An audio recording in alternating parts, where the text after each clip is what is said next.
In my last video, I revealed the truth about God, what He really is and what He really does. I showed biblical evidence to show that God is in fact water, and He is not the creator of the universe, but that He is instead the creator of all organic life. If you have not yet watched this video, I invite you to go back and watch that video first. It's on my channel, and it's titled The Secret of God. Now I would like to show you where scientists are beginning to find pieces that could be used to show that water is not only the source of life, but it is alive. These scientists have come upon this research while searching for different goals and for different reasons.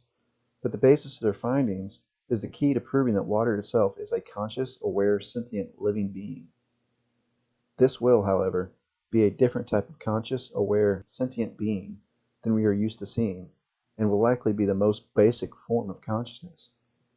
But it could very well be the undying consciousness, that soul that we have been looking for that goes on after our body dies. Let's start with Dr. Masaru Emoto. Dr. Emoto did some experiments with water. One of the simplest was a rice experiment.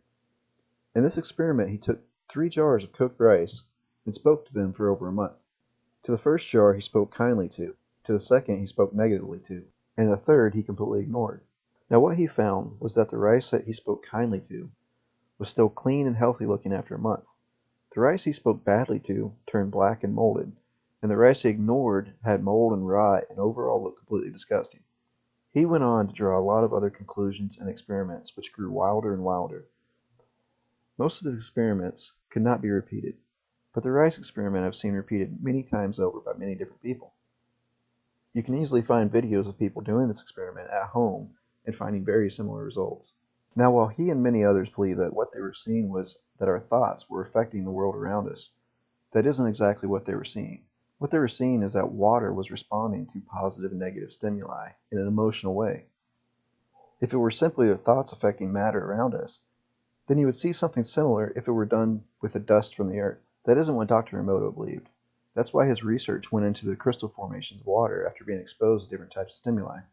He took water that was exposed to different kinds of stimuli and froze droplets so that he could study them under a microscope.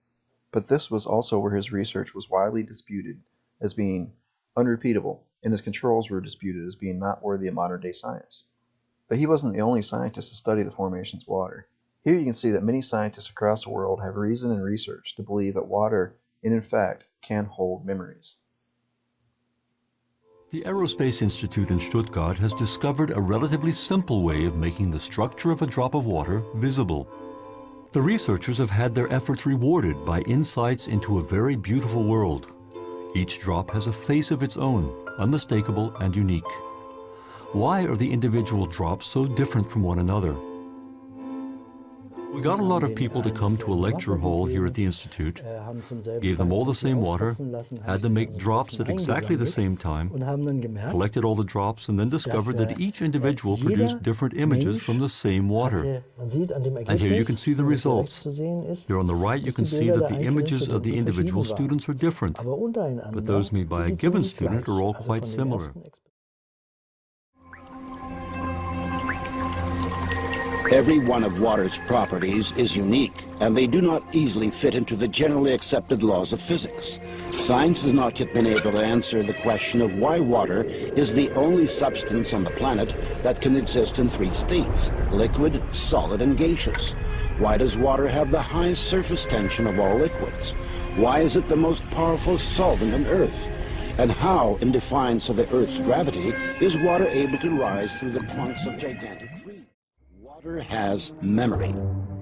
Experiments done in many countries around the world have shown that water receives and makes an imprint of any outside influence, remembering everything that occurs in the space that surrounds it. As it records information, water acquires new properties, yet its chemical composition remains unchanged. So their theory was the chemical composition of the water is important.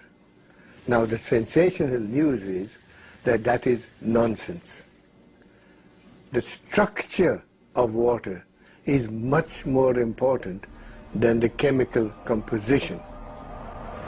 The structure of water means how its molecules are organized. We can see how water molecules join together into groups. These are called clusters. Scientists came up with the idea that these clusters work as memory cells of a certain sort, in which water recalls the whole history of its relationship with the world as if on magnetic tape. If you consider a cluster as a group of specific molecules, then it can survive only a short amount of time. But if you consider it as a structure whereby molecules can leave and other molecules come in, the cluster can last effectively for a very long time. The stability of the cluster structures confirmed the hypothesis that water is capable of recording and storing information. It may be the single most malleable computer, which can, it's like a computer memory. So here we have multiple researchers all over the world agreeing that water has memory. While some of them are trying to sell products to restructure water as a better drinking water, and others are coming to conclusions of their own, the fact is that they are coming to the conclusion that individual molecules are coming together to form a type of memory. Now looking at the ocean, you have to consider that all these memories could be coming together to form some type of brain. It's quite possible that water could have most, if not all, of the memories of the world stored. If that isn't a type of omniscience, I don't know what is. Another scientist whose research went in an entirely different direction was Victor Schauberger. Victor Schauberger believed that water itself was alive, and he believed that the health of the water was determined by the streams that it was traveling through, maintaining its natural spirals and vortices in the ground. Now, if you take this and couple it with my previous video, showing that water is the God of the Christian Judaic Bible, you can see that water has always been trying to communicate with us and lead us, and trying to set us on a better path, a path to living amongst ourselves without killing and enslaving each other, a path where we do not worship idols that people have made with their hands, or worshiping fairy tales of gods that never existed. But he wants to lead us a path to worshiping life itself, worshiping and valuing him and all his creation, as opposed to worshiping pretty rocks, jewels, and metals. That life itself, in all its forms, is that which should be worshipped.